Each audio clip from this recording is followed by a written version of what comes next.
that we spent, I think, what did I say, $375,000, and we generated $91 million in deposit, as well as funded loans.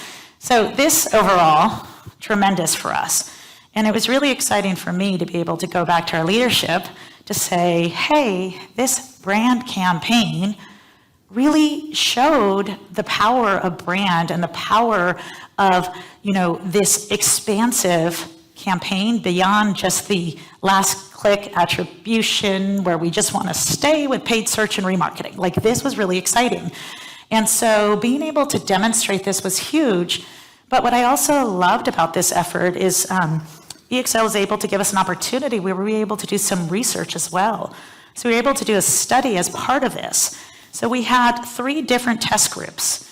We had the group that was, and that's the one right in the middle, you can look at the 3 different groups, prospects that were exposed only to our brand ads. And then we actually ran a lending campaign as well, right after. And we had a group that was just exposed to our product campaign. And then we had the overlap, right? And what was really beneficial was to say, wow, those folks that were, number one, exposed to our brand ads were 3 times more aware of who Patelco was, which is big because, like I said, we don't have big budgets. I'm not blasting from the rooftops who we are. Although I would love to, right? And then the other really neat thing that this measured was the idea of switching intent. So we had people that weren't ready to switch now, but they were 2 times more likely to choose Patelco in the future because they had been exposed to a brand ad. So having those in our back pocket to reinforce the spend with the data, the actual, because of the attribution we were able to do, to know the products that we were, that we drove and the impact from a balance perspective, we can also see here that there was a 20%, and you can see in the bottom left, 20% response rate lift for the product ads.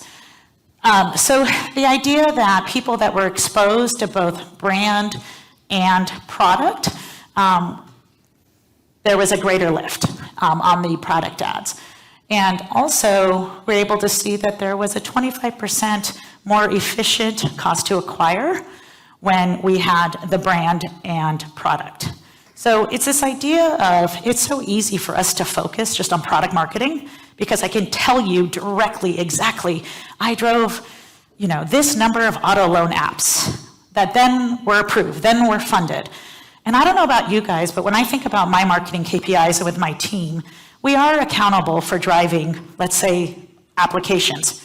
But I'm not responsible for the experience once someone applies. I'm technically can't control, whether someone's funded or not. But I can, because I don't want to drive garbage leads. And so we actually look at, we kind of take that responsibility on and we say, we're gonna look at the quality leads, we're gonna drive the applications, and we're gonna hold ourselves accountable, but we need to make sure that we've got really good leads into that funnel. So these types of programs really, really help us do that.